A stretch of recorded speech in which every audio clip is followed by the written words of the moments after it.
So the second approach of the game, this was touched by a lot of people too. Yeah, originally it was a huge junkyard that you were navigating through. Yeah. It was really confusing for the player to know where they needed to go and what was a wall and what wasn't, because everything was equally interesting. Right. As it was just piles and piles of trash. Like some breakables, but some not. And it was really sort of dissatisfying to play. And then it sort of morphed into this mesa thing, primarily to define space that you could and could not walk on. As the player would progress in towards Mesa City, you get more of that kind of abandoned, desolate, not so much junkyard feeling, but ghost town vibe. Definitely. As you went from no man-made structures, and then you find a shack, and then you get to like a house, and then a building, and then multiple buildings, and then this sort of subway terminal. Right. All of which are progressively denser and denser kind of urban images. So in this level, you've got the stick guy, you've got the dog, the leash dog. Oh yeah, there's 4 actually that I did in this level. There's the stick guy, there's the card thrower, there's the bulldog on the leash, and there's the jailbird dog. What do you call you have kind of pet names for all the NPCs? Yeah, I have names for them because I hate calling him stick guy and stuff. So. You don't like stick guy? I don't like stick guy. I'd rather call him Gorgeous Lou. Gorgeous Lou? Gorgeous Lou is the stick guy. The card thrower is Inkspot Jackson, Dalmatian obviously. The bulldog I never had a name for, because I think the bulldog was actually, I didn't do the bulldog. I just helped on the animation, but I didn't do it. But and then Polly Shackles is the jailbird dog. Who has the best idol of any NPC in the game, trying to gnaw through his chain. That's pretty good. Ball and chain. Very on theme. Very much. It's always cool when the NPC is showing you what he's going to be doing to you through his idol, so you get a sense what his weapon will be. Those are always more successful. Both those guys do it pretty well. Oh, this level features maybe the coolest security setup of them all, where you have that kind of checkerboard on the floor with the floor sensors and the sweeping lasers. And it looks like you're a goner. There's no way in the world anyone could ever get through this. And you can totally get through it, but the thing is, because the security devices have to sense you before they become dangerous, you can practically run through the whole thing and live for it.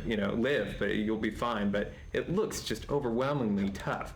And in a lot of ways, that was our goal in the whole game, was to give the perception of crazy difficulty and make it very doable, so that you got that feeling you had done something exceptional and that Sly was a really exceptional thief.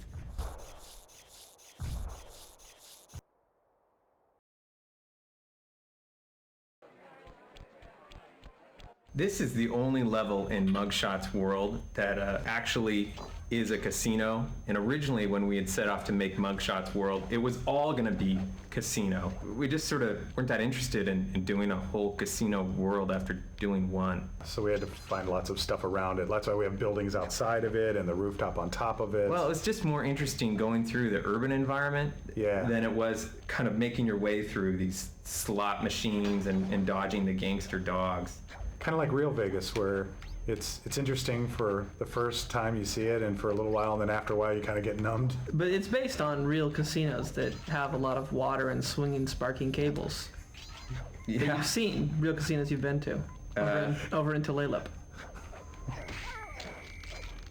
No, in fact, it's not.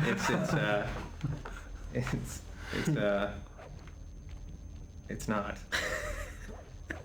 This level features a couple game mechanics that we use all over the place, but in here it's pretty pronounced, and that's when you get up on top of chandeliers and you're looking down on a guard, where the whole point is to get the drop on your opponent, jump down and smack them in the head with your cane. I think this was the first place we did it, and we use it all over the game, but there's some pretty clear examples in here. And oddly enough, even though you're many, many feet away from your opponent and you can go anywhere, whenever we see people playing, they instinctually bash people in the backs of their heads from above. So it seems to be pretty core to human behavior. Another very core Sly Cooper kind of gameplay concept is what we call M+1, an M standing for mechanic.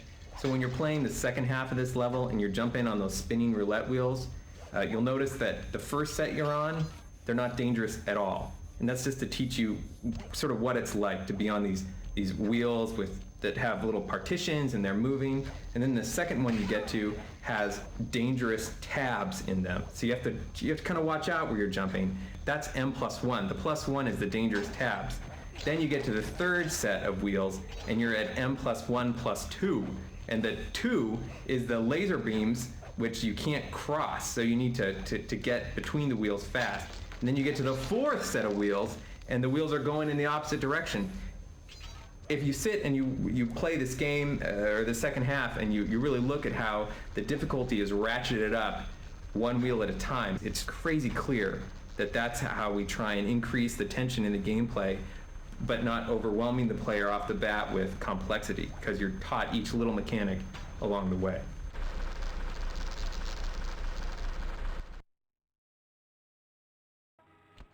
This level started with just experimenting with the field of view of the camera. This kind of, it's a lot more extreme and more kind of fish-eyed lens than any other level in the game. And once that was in, it was like, well, this is very much like Vertigo, like you get this feeling of vertigo from being high and seeing the ground below you. So that's when I tried to make the design be like this, the sides of the building or a skyscraper as they're going up.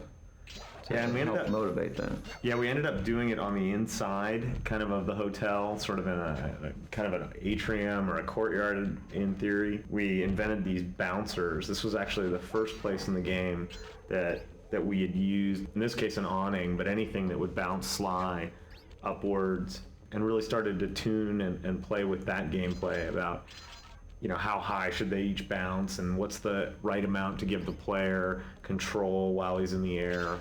And really the combination, I think, of the unique camera angles and a huge amount of bouncing on things and jumping up and down on things really kind of defines the concept for this level. It presents some good challenges. Once it sort of took on this retro feel, kind of playing like a 2D side scroller.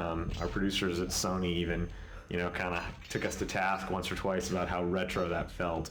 But the retro feel also had a big impact on the kinds of NPCs we could use in this level. Oh, definitely. Because you needed an NPC that could work well in a really confined space. And in fact, the original design for the ball and chain NPC had him swinging the ball in the wrong hand for this level, and we had to change him so that he would be comfortable with his right side up against walls. From a secondary standpoint, I thought that the introduction of the air conditioners was a good idea because it was this sort of skill element that required you to pay attention. And right. It was one of the few really leftover in terms of mechanics from some early designs for the game, where there are these things called break falls, where you would, it was like the air conditioners where each one you hit, it would fall away. So it was very much the environment's kind of getting destroyed and your choices are getting limited as you're going, so you have to do it, pretty much do it right the first time. Yeah, the stealth sections, these were some of the earlier sections to use the duck and to use cameras fairly heavily. I thought pretty successfully in this case. You get some different looks than you see elsewhere in the game. And the last section in the bedrooms, sort of the bouncers go up through the ceilings, which was kind of a fun change. Gave us some real sense of three-dimensionality as you kind of pass through the floors. That was a fun change. And then the big finish, the precarious big finish, where you have to sneak out onto the sign. I don't know, all in all, a pretty successful level.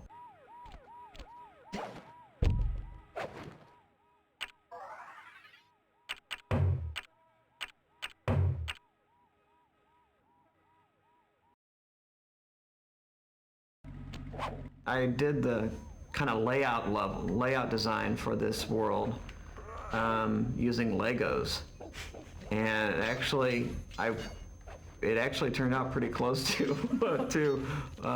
what I did. I knew it was going to be a rooftop, so having being kind of constrained by the general blockiness of Legos seemed like it was fine.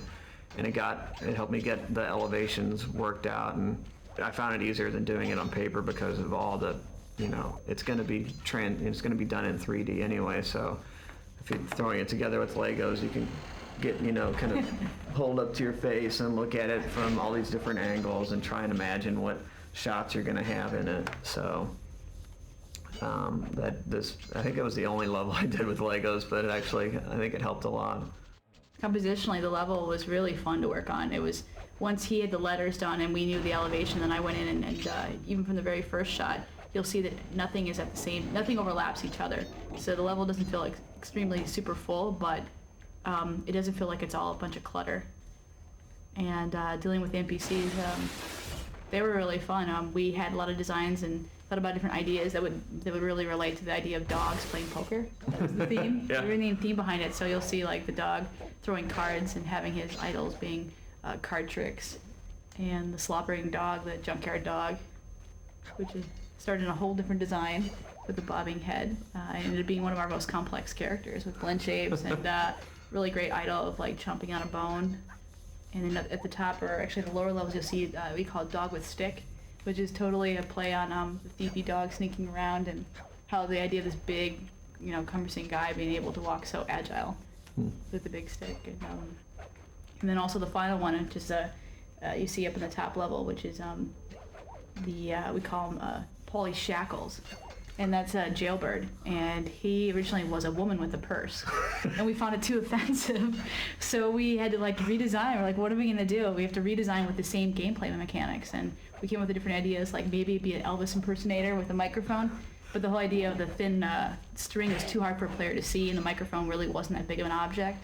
And then luckily Travis came with the idea that it'd be great for it to be a jailbird, him throwing his ball and chain, and it ended up being a really strong element. It's, with the big ball at the end and a thick chain, it's really fair for a player to jump it and also know when it's dangerous. So it ended up being a real win-win.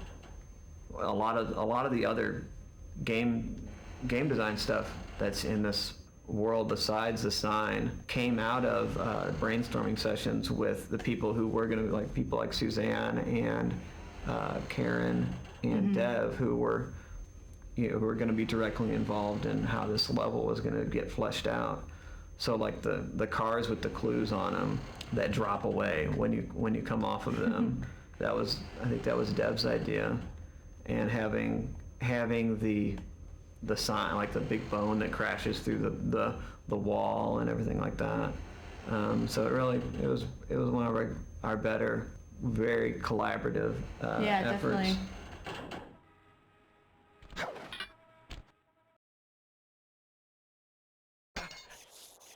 I started working on this pretty much the day after I saw the movie Moosh, and I was pretty interested in the funky rooftop scenes they had in that film and the landscape created by those rooftops. This was the first level that we made that featured the inspector Carmelita Fox, and it was a real challenge figuring out the gameplay mode for her, because we wanted to have this cop character in the game that sort of made more concrete the fact that you were a thief and that chased you, but at the same time we didn't want to do a chase situation similar to the games where there was somebody behind you and you were running down screen. Yeah, we wanted to have something where it didn't involve as much memorization, where it involved a fair amount of reactionary stuff rather than having to memorize the environment. Yeah, this was a particularly challenging level to get sort of cameras done correctly as well as behavior, because we had to focus on two different characters at once, and we had to deal with it from pretty strange camera angles. There's a lot of change, so this was definitely a test for doing the camera angles. It's weird for the cameras in particular because Carmelita needs to be on screen, Sly needs to be on screen, Carmelita's shock missiles need to be on screen, as well as all the areas that Sly needs to jump to or climb on need to be on screen. So you have all these requirements, and at the same time, You don't want to have the camera bonking into like chimneys or pipes or what have you. So if you look at how all the rooftops are laid out, the tallest elements will be at the point on the roof farthest away from the area in which the camera travels. And that's totally on purpose so that you won't be occluding your vision of Carmelita or where you need to go. Yeah, in this one, it's more sort of the upper left corner of each building. So what inspired Carmelita? Carmelita is a composite of two characters. Well, the first thing, right, is that we just wanted to have somebody saying, hey, Sly, you're a thief. Because otherwise, you know, you're not really making off with a lot of money here.